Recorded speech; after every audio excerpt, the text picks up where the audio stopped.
నమస్తే, మీరు చూస్తున్నవి RB news. నేను సమీర్. బులెటిన్లో ముందుగా హెడ్లైన్స్. కాలక్రమేణా కనుమరుగవుతున్న పిచ్చుకలపై ఆర్బీ న్యూస్ ప్రత్యేక కథనం. కార్యకర్తలను కంటికి రెప్పలా కాపాడుకుంటామన్న ఎమ్మెల్యే గండ్ర. రామప్పలో మొదలైన అండర్ గ్రౌండ్ విద్యుత్ లైన్ పనులు. కోర్టు కేసుని పరిష్కరించుకోవాలంటూ చిట్యాలలో ప్రజలకు అవగాహన కల్పిస్తున్న ఎస్ఐ వీరభద్రం. పిచ్చుక చిన్నదే అయినప్పటికీ చాలా తెలివైంది. తన గూటిని ఎంత అందంగా భద్రంగా కట్టుకుంటుందో చూస్తే ఆశ్చర్యం వేస్తుంది. పిల్లల కథల్లో, సామెతల్లో, అదేవిధంగా పలుకుబడుల్లో పిచ్చుక లేకుండా ఎలా ఉంటుంది? అటువంటి పిచ్చుకలు కాలక్రమేణా కనుమరుగవుతున్నాయి.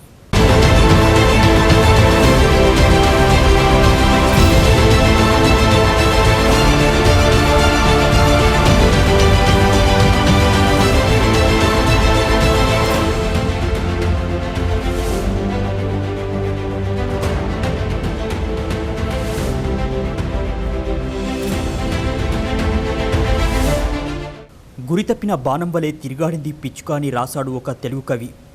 గదిలోకి దూసుకువచ్చినటువంటి పిచ్చుక ఒక్క క్షణం మళ్ళీ గురితప్పిన బాణంలా గిరికలు కొట్టి మళ్ళీ బయటకు బుర్రున ఎగిరిపోయినటువంటి దృశ్యం మనందరం చూసే ఉంటాం. నిజానికి పిచ్చుక అనగానే అనేక దృశ్యాలు, బాల్యపు జ్ఞాపకాలు చుట్టుముడతాయి. సాధారణంగా మన ఇళ్లకు చిలుకలు ఎప్పుడో కాని రావు. అదేవిధంగా కాకులు వస్తే అరిష్టంగా భావిస్తాం. గద్దలు ప్రమాదకరం. ఇక పావురాళ్ళైతే ఆలయాలు, మసీదులను ఇష్టపడతాయి. మరి మన ఇళ్లకు వచ్చే ఏకైక అతిథే పిచ్చుకమ్మ. తనకు తానుగా వచ్చి వరండాలో కిచకిచమని శబ్దాలు చేయడం, వడ్లను పొడిచి తినడం, అదేవిధంగా అద్దంలో ముఖం చూసుకోవడం, అమ్మ చాటులో బియ్యమేరుతుంటే దూరాన నేల మీద గెంతుతూ విసిరిన నూకలను నోట కరుచుకోవడం వంటి దృశ్యాలు కదలాడుతుంటాయి.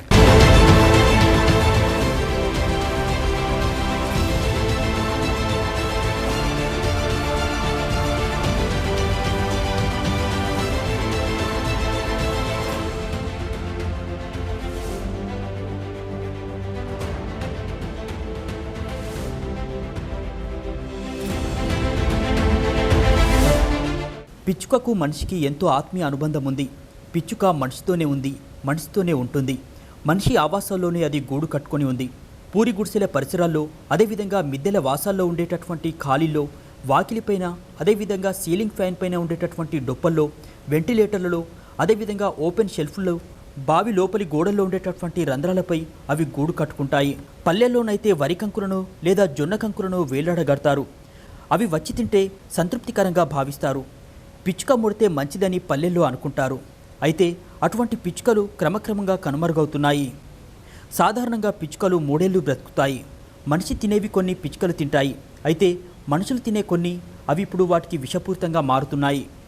అదేవిధంగా తడి చెత్త, పొడి చెత్త అని అన్ని కవర్లలో పెట్టి పారేయడం, అదేవిధంగా మెతుకులు నేలన పడేయకపోవడం, స్లాబ్లు కట్టి కాంక్రీట్ జంగలుగా మార్చడం, కిటికీలు తెరవకుండా మూసేయడం, అదేవిధంగా ఫ్యాక్టరీల ద్వారా, కార్ల ద్వారా, ఏసీల ద్వారా, ఫోన్ల ద్వారా హానికరమైనటువంటి రసాయన తరంగాలు గాలిలో కలవడం పిచ్చుకలు కనుమరుగవడానికి కారణమవుతున్నాయి. అదేవిధంగా తిండి గింజల పంటలకు బదులు వ్యాపార పంటలు వేసి పిచ్చుకలు ఎంత దూరం ఎగిరినా కూడా ఏమీ దొరకని స్థితి నెలకొంది. వాటిపై కొట్టినటువంటి రసాయనాలు తిని, చచ్చిన పురుగులను తిని పిచ్చుకలు కూడా చచ్చిపోతున్నాయి. రేడియేషన్ లేకుండా సెల్ టవర్లను తగ్గించాలంటూ రోబో 2 వంటి సినిమాలు కూడా వచ్చాయి. అయితే కనుమరుగవుతున్నటువంటి జీవజాతులను కాపాడుకోవాల్సినటువంటి బాధ్యత మనందరిపైన ఉంది. ఎంత పెద్ద భవంతి ఉన్నా కూడా బాల్కనీలో మొక్కలు నాటడం వల్ల జీవ వైవిధ్యాన్ని ఎంతో కొంత కాపాడిన వారమవుతాం.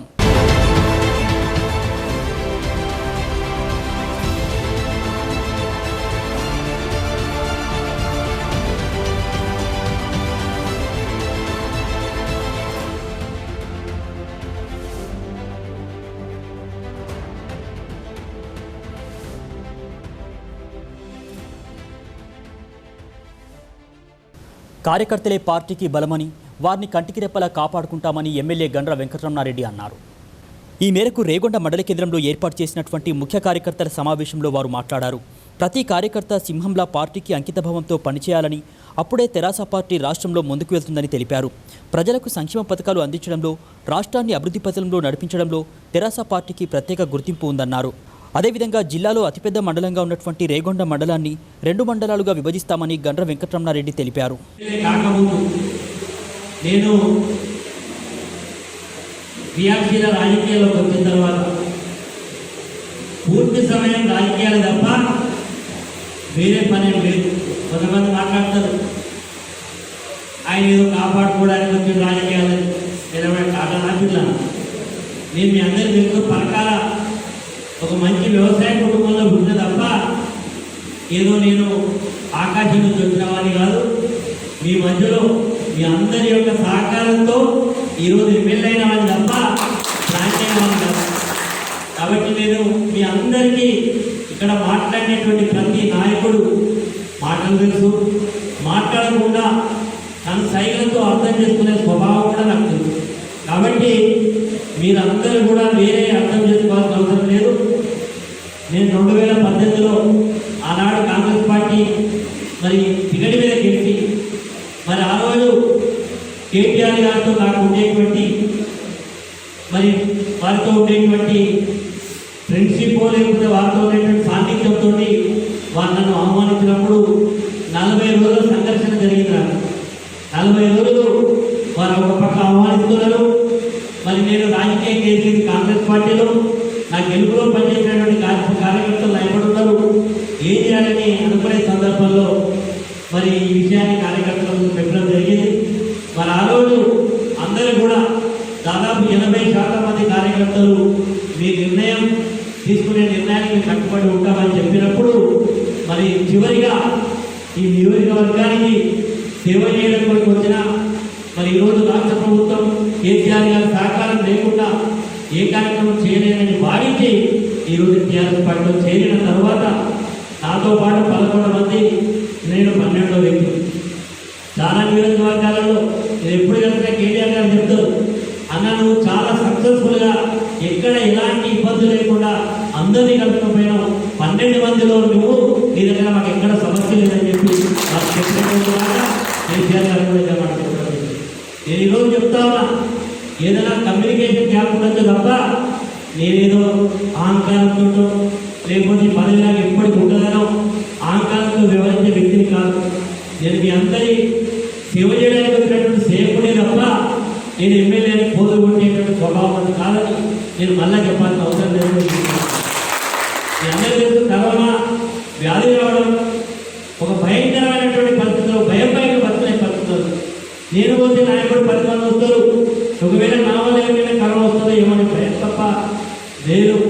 మరి తిరగడానికో లేకపోతే మిమ్మల్ని కలవడానికో ముఖం చాటే వ్యక్తి కాదు. ఎందుకంటే ఎందుకు చెప్తున్నా, ఇంతకుముందే పెద్ద సమానంగా చెప్పి గౌరవ ముఖ్యమంత్రి గారు మా అందరికీ ఒక కాపు కేంద్రాలను ఏర్పాటు చేసి మీరు ఉంటే భూపాలపల్లిలో ఉండాలి, లేకపోతే హైదరాబాద్ ఏదైనా అసెంబ్లీ నడుపుతాను ఏదైనా నిధుల కొరకు నా దగ్గర రావాలి తప్ప వేరే కార్యక్రమం చేయొద్దని వారు పిలిపించిండు. ఆ రకంగానే నేను ఈరోజు ఎక్కువ సమయం భూపాలపల్లిలోనే గడుపుతున్నా, మీ అందరికీ అందుబాటులో ఉండే ప్రయత్నం చేస్తున్నా. మీరు ఎవరి యాపత్తుతో ఫోన్ చేసినా అది మా సమస్యగా భావించి స్పందిస్తున్నానా లేదా మీ అందరికీ అనేక నియోజకవర్గానికి సేవ చేయాలి. ఇంకొకటి టీఆర్ఎస్ పార్టీ కుటుంబ సభ్యులుగా మీకు కూడా సేవ చేయాల్సినటువంటి అవసరం ఉంది. భూపాలపల్లి నియోజకవర్గంలో జరిగినటువంటి ముఖ్య కార్యకర్తల సమావేశానికి ఎమ్మెల్యే గండ్ర వెంకటరమణారెడ్డి హాజరయ్యారు. సెప్టెంబర్ 2 నుంచి 12 వరకు గ్రామ వార్డు కమిటీలు, వాటి అనుబంధ కమిటీలు, అదేవిధంగా మహిళా విద్యార్థి యూత్ మైనార్టీ కమిటీలని పూర్తి చేయాలన్నారు. మహిళా విద్యార్థి యూత్ మైనార్టీ కమిటీలను పూర్తి చేయాలన్నారు. అదేవిధంగా సెప్టెంబర్ 12 నుంచి 20 వరకు మండల పట్టణ కమిటీలు, వాటి అనుబంధ కమిటీల్ని, మహిళా విద్యార్థి యూత్ మైనార్టీ కమిటీలు, అదేవిధంగా ఎస్సీ/బీసీ కమిటీని పూర్తి చేయాలని కార్యకర్తలకు సూచించారు. మరి ఎక్కడికో పట్టణాలకు వలసపోతారు, ఇక్కడ జీవన ప్రమాణాలే బాగుండే అనేటువంటి పద్ధతి ఒకనాడు ఉండేది. కానీ 7 సంవత్సరాల కాలంలో ఇక్కడి నుంచి వలసపోవడం పూర్తిగా ఆగిపోవడమే కాకుండా వేరే రాష్ట్రాల నుంచి ఇక్కడికి వచ్చి పని చేసుకునే వాళ్ళ సంఖ్య ఈరోజు ఎక్కువ ఉండదు. ఉదాహరణ భూపాలపల్లి తీసుకోండి. భూపాలపల్లి ఎంతమంది ఉన్నారు? వేరే రాష్ట్రం నుంచి మరి ఈరోజు బిల్డింగ్ కార్మికులు కావచ్చు, హోటల్స్ నడిపే వాళ్ళు కావచ్చు, మరి వాహనాలు నడిపే వాళ్ళు కావచ్చు, మరి ఇంకా అనేక రంగాలలో బీహార్ నుంచి ఉన్నారు, ఒరిస్సా నుంచి ఉన్నారు, ఆంధ్రప్రదేశ్ రాష్ట్రం నుంచి ఉన్నారు. ఎక్కడెక్కడి నుంచి వచ్చి ఇక్కడ జీవనం కొనసాగించడానికి వస్తున్నారు. అంటే ఇక్కడ ఉపాధి అవకాశాలు మెండుగా ఉన్నాయి. తెలంగాణ రాష్ట్రం చాలా అభివృద్ధి చెందినటువంటి రాష్ట్రం. ఇక్కడ అనేకమైన ఉదాహరణకు నాట్లేసేయడానికి కూడా పక్కన ఉండేటువంటి ఛత్తీస్గఢ్ నుంచో లేకపోతే వేరే రాష్ట్రం నుంచో వ్యవసాయ కూలీలు కూడా ఇక్కడ నుంచి పనిచేస్తా ఉన్నారు. అంటే తెలంగాణలో ఈ రోజు అవకాశాలు చాలా మెండుగా ఉన్నాయి. దానికి కారణం ఏంటంటే ఈ రోజు ముఖ్యంగా మనం అంతా గ్రామీణ ప్రాంతం, ఈరోజు భూపాలపల్లి టౌన్గా ఎదుగుతున్నా భూపాలపల్లి చుట్టుపక్కల ఉండే వాళ్ళంతా కూడా వ్యవసాయమే ప్రధాన వృత్తిగా చేసుకునే సందర్భంలో గోదావరి జలాలు మన జిల్లాలోనే కాళేశ్వరం ప్రాజెక్టు కట్టి కాళేశ్వరం ప్రాజెక్టు ద్వారా ఈరోజు హైదరాబాద్ వరకు సాగునీరు తాగునీరు తీసుకుపోయి ఈరోజు పొలాలలోకి నీళ్లు మళ్లించడం వల్ల ఈరోజు ఎస్ఆర్ఎస్పీని స్వీకారం చేయడం ద్వారా ఎల్ఎండికి నీళ్లు తీసుకురావడం ద్వారా అదేవిధంగా ఎక్కడ కాళేశ్వరం ఎక్కడ శ్రీరామ్ సాగర్ ప్రాజెక్ట్ కిందికి పోయే నీళ్లను మీదికి మలిపి ఈరోజు తెలంగాణ ప్రతి ఎకరానికి నీళ్లు అందించే కార్యక్రమం మన పైన ఉండేటువంటి కృష్ణ మరి పరివాహక ప్రాంతంలో అనేక లిఫ్టులు పెట్టి నీళ్లు తీసుకొచ్చే కార్యక్రమం వల్ల తెలంగాణ రాష్ట్రం యొక్క ముఖ చిత్రమే మారిపోయింది. తెలంగాణ రాష్ట్రం ఈరోజు అన్నపూర్ణ రాష్ట్రంగా అవతరించింది. తెలంగాణ రాష్ట్రం ఈరోజు ఉపాధి రంగాలకు అవకాశం వచ్చేటువంటి ప్రాంతంగా అయింది. కాబట్టి ఈరోజు తెలంగాణ రాష్ట్రం వైపు అన్ని రాష్ట్రాల ముఖ్యమంత్రులు ఈరోజు సాక్షాత్ ప్రధానమంత్రి కూడా ఇటువైపు చూసేటువంటి పరిస్థితి ఉంది. కాబట్టి విమర్శ చేయని వాళ్ళు కేవలం విమర్శ కొరకు చేస్తా ఉన్నారు. ఈ రోజు మంచి కార్యక్రమాలు జరుగుతూ ఉంటే అవినీతి అనే ఒక ట్యాగ్ వేసి ఈ రోజు ప్రభుత్వాన్ని విమర్శ చేస్తా ఉన్నారు. ప్రజలందరికీ చాలా విషయాలు తెలుసు. ఈ రోజు మరి అలాంటి విమర్శల పట్ల కూడా మనం చాలా జాగ్రత్తగా ఉండాలి. యునెస్కో గుర్తింపు పొందిన తర్వాత రామప్పలో ఎలాంటి అభివృద్ధి పనులు చేపట్టకపోవడంపై సర్వత్రా విమర్శలు వచ్చినటువంటి నేపథ్యంలో ఎట్టకేలకు రామప్పలో అభివృద్ధి పనులు మొదలయ్యాయి. రామప్పకు యునెస్కో గుర్తింపు వచ్చి నెల రోజులు దాటినా ఎలాంటి అభివృద్ధి పనులు చేపట్టకపోవడంపై చాలా ఆరోపణలు వచ్చాయి. దీంతో ప్రపంచ స్థాయికి తగ్గట్టుగా విద్యుత్ దీపాల ఏర్పాటుకు అధికార యంత్రాంగం పూనుకుంది. ప్రపంచ వారసత్వ హోదా వచ్చిన తర్వాత ఆలయ అభివృద్ధి కోసం మొదటి అడుగు పడింది. యునెస్కో నియమ నిబంధనలకు అనుగుణంగా అండర్ గ్రౌండ్ విద్యుత్ లైన్ ఏర్పాటుకు ఇటీవల పనులు ప్రారంభమయ్యాయి. పురావస్తు శాఖ 26 లక్షల రూపాయల నిధులను విద్యుత్ శాఖ ఖాతాకు బదిలీ చేయడంతో గుత్తేదారు గురువారం పనులు మొదలుపెట్టారు. మున్ముందు మరిన్ని పనులు ప్రారంభమయ్యే అవకాశం ఉండడంతో మంచి రోజులు రానున్నాయని స్థానికులు ఆనందం వ్యక్తం చేస్తున్నారు. రామప్ప యునెస్కో జాబితాలో చేరాలంటే కట్టడానికి 300 మీటర్ల పరిధిలో ఎలాంటి విద్యుత్ స్తంభాలు, తీగలు, నియంత్రికలు కనిపించరాదు. గతంలో ఐకోమాస్ ప్రతినిధి వచ్చిన సందర్భంగా ఆలయం వద్ద ఉన్న విద్యుత్ నియంత్రికలు, స్తంభాలు, తీగలను పూర్తిగా తొలగించారు. ఆయన పరిశీలన సమయంలో ఆలయం బయట ఒక జనరేటర్ ఏర్పాటు చేసి తాత్కాలికంగా భూమిపై వైర్లు పరిచి విద్యుత్ సరఫరా చేశారు. అనంతరం ఆలయానికి ఒక ప్రత్యేక విద్యుత్ తీగతో దీపాలు ఏర్పాటు చేశారు. యునెస్కో గుర్తింపు రావడంతో అధికారులు అండర్ గ్రౌండ్ పనులు చేయడం కోసం ప్రతిపాదనలు పంపడంతో నిధులు కేటాయించారు. గుత్తేదారు యునెస్కో నియమాలకు అనుగుణంగా పనులు మొదలు పెట్టారు. విద్యుత్ శాఖ నియమాలకు అనుగుణంగా భూగర్భ విద్యుత్ లైన్, విద్యుత్ నియంత్రికలను ఏర్పాటు చేయడం కోసం 20 లక్షలు, అంతకుముందున్న స్తంభాలు, వైర్లను, నియంత్రికలను తొలగించడం కోసం 6 లక్షలు అవసరమని ప్రతిపాదనలు సిద్ధం చేసింది. 2019 సెప్టెంబర్లో పురావస్తు శాఖకు నిధులు మంజూరయ్యాయి. అప్పటి నుంచి టెండర్లు పిలిచినా గుత్తేదారులెవరూ ముందుకు రాలేదు. దీనికి తోడు కరోనాతో యునెస్కో గుర్తింపు వాయిదా పడింది. 2021 జూలై 25న యునెస్కో గుర్తింపు రావడంతో కలెక్టర్ ఆదేశాల మేరకు కొత్తగా టెండర్లు ఏర్పాటు చేసి పనులు సకాలంలో అయ్యేలా చర్యలు తీసుకున్నారు. త్వరలో కేంద్ర మంత్రి కిషన్ రెడ్డి రాక నేపథ్యంలో పనులు పూర్తి చేయడానికి గుత్తేదారు పనులు మొదలు పెట్టారు. పడమరన ఉన్న ప్రధాన పాత్వే దారికి 2 వైపులా 3 అడుగుల ఎత్తులో ప్రత్యేక దీపాలు, అక్కడి నుంచి ఆలయం నలుదిక్కుల్లో 4 స్తంభాలతో కూడిన హైమాస్ట్ దీపాలు, ఆలయ ప్రాంగణంలోనే ఆన్ ఆఫ్తో కూడిన ప్రత్యేక బోర్డు ఏర్పాటు చేయనున్నారు. ఆలయ గోపురాన్ని ప్రత్యేక విద్యుత్ దీపాలతో అలంకరించనున్నారు. కామేశ్వరాలయ పునర్నిర్మాణం కూడా పూర్తయితే మరింత ఆకర్షణీయంగా మారనుంది రామప్ప ఆలయం. భూపాలపల్లి ఐఎన్టీసీ బ్రాంచ్ నూతన కమిటీ ఆదివారం ఎన్నికైంది. కాగా బ్రాంచ్ అధ్యక్షుడిగా మళ్లీ జోగుబుచ్చయ్యను ఎన్నుకున్నట్లు INTC secretary general Janak Prasad తెలిపారు. సింగరేణి వ్యాప్తంగా ఉన్నటువంటి 11 ఏరియాల్లో ఏరియా కమిటీని రీఆర్గనైజ్ చేయాలని, అదేవిధంగా సెంట్రల్ కమిటీని కూడా రీఆర్గనైజ్ చేయాలని నిర్ణయం తీసుకోవడం జరిగింది. దానిలో భాగంగా ప్రప్రథమంగా భూపాలపల్లి ఐఎన్టీసీ ఏరియాని రీఆర్గనైజ్ చేస్తూ మరలా జోగా బుచ్చయ్య గారిని ఉపాధ్యక్షుడిగా నియమించడం జరిగింది. కోర్టులో కేసులున్న ఇరు వర్గాలు రాజీ కుదిరినట్లయితే మెగా లోక్ అదాలత్లో కేసులు మూసివేస్తారని చిట్యాల ఎస్ఐ వీరభద్రం తెలిపారు.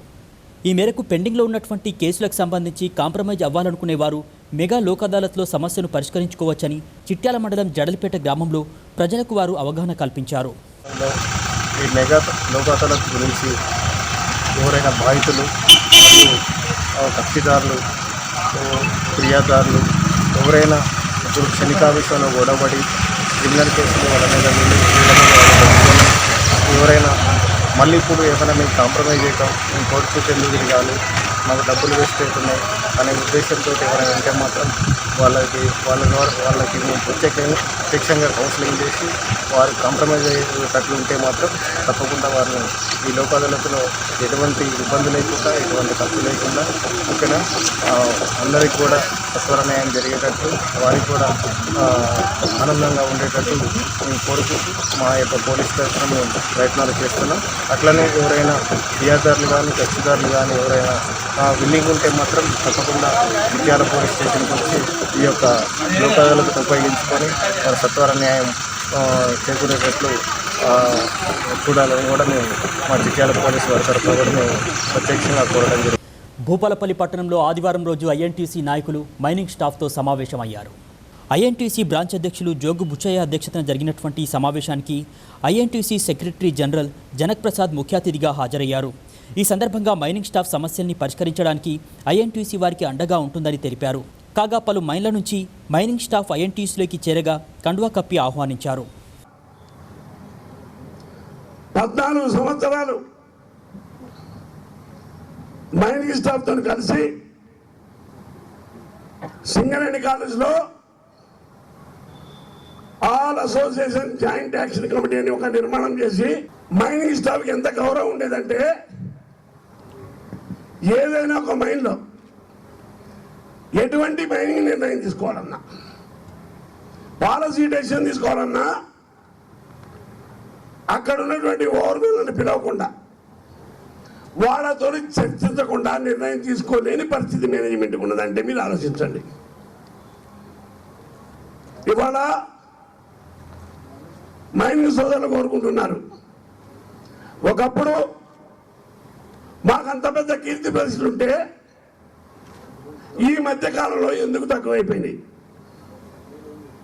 ఆనాడున్న ఓవర్మెనే, ఆనాడున్న ఎడవర్మెనే, ఆనాడున్నటువంటి మైనింగ్ సత్తారే, అప్పుడున్నటువంటి షార్ట్ ఫైరే, మరి ఎందుకు గౌరవం తగ్గింది? ఆనాడున్న మైన్స్ యాక్ట్ ప్రకారంగా, మైన్స్ రూల్స్ ప్రకారంగా ఏ బాధ్యతలు నిర్వహించాలనో ఈ రోజు కూడా అదే బాధ్యతలు ఓవర్మెన్ నిర్వహిస్తారు. మరి ఎందుకు విలువ తగ్గింది? నేను కూడా ఆలోచించిన. ఆనాడు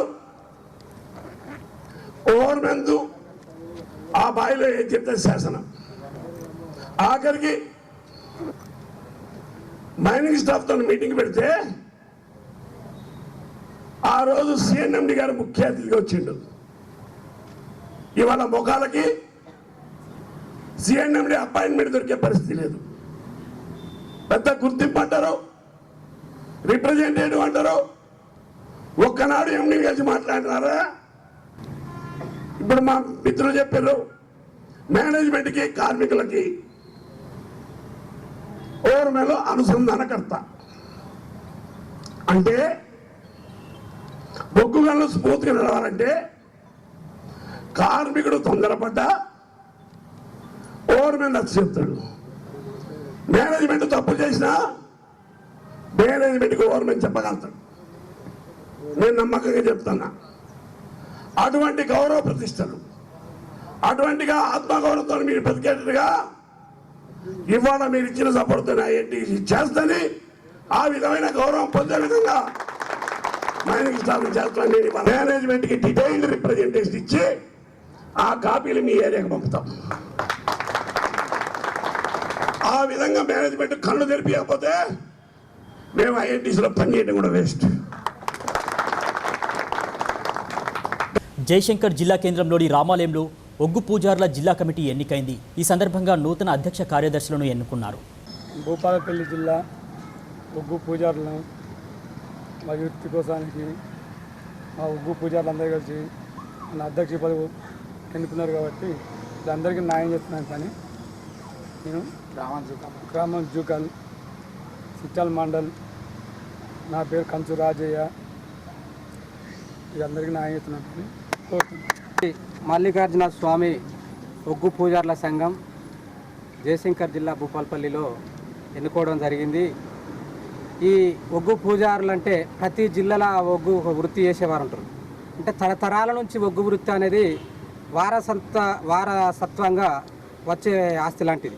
ఎందుకంటే ఒగ్గు కళాకారులు అనేటోళ్ళు కథ చెప్పేటోళ్ళు, ఒగ్గు పూజారులు అనేటోళ్ళు దేవునికి పూజ చేసేవాడు ఒగ్గు పూజారి అనే దానిలో భాగంగానే ఈరోజు జయశంకర్ జిల్లా భూపాలపల్లి సుభాష్ కాలనీ రామాలయంలో ఆ ఒగ్గు పూజారుల సంఘాన్ని ఎన్నుకోవడం జరిగింది. ఈ సంఘానికి అధ్యక్షునిగా జూకాల్ గ్రామానికి చెందిన కంచు రాజన్న గారిని అధ్యక్షునిగా ఎన్నుకోవడం జరిగింది. అదేవిధంగా జూకాల్ గ్రామానికి చెందిన ముసిక శ్రీకాంత్ను ప్రధాన కార్యదర్శిగా ఎన్నుకోవడం జరిగింది. ఇప్పలపల్లె గ్రామానికి చెందిన కావటి కోరయ్య గారిని ఉపాధ్యక్షునిగా ఎన్నుకోవడం జరిగింది. మన భూపాలపల్లి గ్రామానికి చెందిన అమృత అశోకును ఉపాధ్యక్షులుగా ఎన్నుకోవడం జరిగింది. మళ్ళా కంచు రాజేందర్ అన్నను కూడా సహాయ కార్యదర్శిగా తీసుకోవడం జరిగింది. ఈ ఒగ్గు పూజారులు ఏం చేస్తారంటే ఈ కమిటీ ద్వారా ఒగ్గు పూజారులకు జరిగే నష్టాన్ని కానీ, గవర్నమెంట్లో మాకు ఉండబడిన జీవోలు కానీ, ఓ గుళ్ళు ఉంటాయి, ఓ మల్లన్న పట్టణాలు వేసే ఊళ్ళు ఉంటాయి, ఈ ఊళ్ళలో పరిరక్షించడం వీళ్ళ బాధ్యత అన్నట్టు. ఇన్ని రోజులు ఈ కమిటీ లేకపోవడం వల్ల ఒగ్గు పూజారులు ప్రజలల్లో సుచ్చుకపోయి అంత పని చేయలేకపోయారు. కాబట్టి ఇప్పటికైనా ఈ కమిటీ పెద్దలు ముందుపడి కమిటీని ముందు నడిపించి ఒగ్గు వృత్తిని ముందుకు తీసుకొచ్చి ప్రజలల్లో గుర్తింపు తీసుకొచ్చి మాకు రావాల్సిన గవర్నమెంట్ నుంచి ఉన్న హక్కులను వాళ్ళు ముందు తీసుకొస్తారని చెప్పి ఆశిస్తూ వాళ్ళందరికీ 10,000 శనార్థి. ఈరోజు భూపాలపల్లి జయశంకర్ జిల్లాలో ఒగ్గు పూజారుల సంఘం ఏర్పాటు చేసుకోవడం జరిగింది. ఎందుకు అంటే మా తాత ముత్తాతల నుండి ఒగ్గు పూజారుల సనాతన ఒగ్గు పూజారులుగా మేము మల్లికార్జున స్వామి సేవ చేసుకుంటూ పూజలు చేసుకుంటూ ఉన్నాము. ఇప్పుడు మాత్రమనగా జయశంకర్ భూపాలపల్లి డిస్టిక్లో ఇన్ని సంవత్సరాల నుంచి వెళ్ళి సంఘం లేదు. ఆ సంఘం ఏర్పాటు గురించి ఈరోజు రామాలయం సుభాష్ కాలనీలో రామాలయం గుడి వద్ద కమిటీ ఎన్నుకోవడం జరిగింది. నేను ప్రధాన కార్యదర్శిగా నిలబడడం జరిగింది. మరియు నా ద్వారా నేను మాత్రమనగా ఈ కుల బాంధవులందరికీ ఎలాంటి నా సొంత పనులకు ఉపయోగించుకోకుండా కుల బాంధవులందరికీ ప్రతి ఒక్క విషయం ఏ విషయంలో కూడా ముందుగా పాల్గొని మనకు వచ్చే ఫండ్స్ గవర్నమెంట్ నుంచి వచ్చే ఫండ్స్ కానీ రవీంద్ర భారతికి పోయి సోమవారం రోజు నమోదైనటువంటి వెదర్ రిపోర్ట్ని కనుక చూసినట్లయితే గరిష్ట ఉష్ణోగ్రత 28 డిగ్రీల సెల్సియస్గా ఉంటూ కనిష్ట ఉష్ణోగ్రత 23 డిగ్రీల సెల్సియస్గా ఉండేటటువంటి అవకాశాలు ఉన్నాయి. ఇక గాలిలో వేగం చూసినట్లయితే గంటకు 8 కిలోమీటర్లుగా ఉంటే గాలిలో తేమ శాతం 92%గా నమోదయ్యేటటువంటి అవకాశాలు ఉన్నాయి. ఇక ఇప్పటికే 2 రోజులుగా తెలంగాణ రాష్ట్ర వ్యాప్తంగా అక్కడక్కడ భారీ నుంచి అతి భారీ వర్షాలు పడుతున్నాయి. ఇక రానున్నటువంటి 3 రోజుల్లో కూడా భారీ వర్షాలు ఉండవచ్చు అని వాతావరణ శాఖ సూచిస్తోంది. ఇక ఇప్పుడు బంగారం వెండి ధరల అప్డేట్స్ చూద్దాం. 10 గ్రాముల 24 క్యారెట్ల బంగారం ధర 48,550 రూపాయలుగా ఉంటే ఇక 10 గ్రాముల 22 క్యారెట్ల బంగారం ధర 48,560 రూపాయలుగా ఉంది. ఇక ముద్ద వెండి ధర విషయానికి వస్తే 10 గ్రాముల ముద్ద వెండి ధర 696 రూపాయలుగా ఉంది. ఇవి నాటి వార్తా విశేషాలు. పెళ్లి కొడుకు గెటప్లో సత్తి ఈరోజు రాత్రి 8 గంటలకు స్పెషల్ బులెటిన్లో రాబోతున్నాడు. Don't miss it.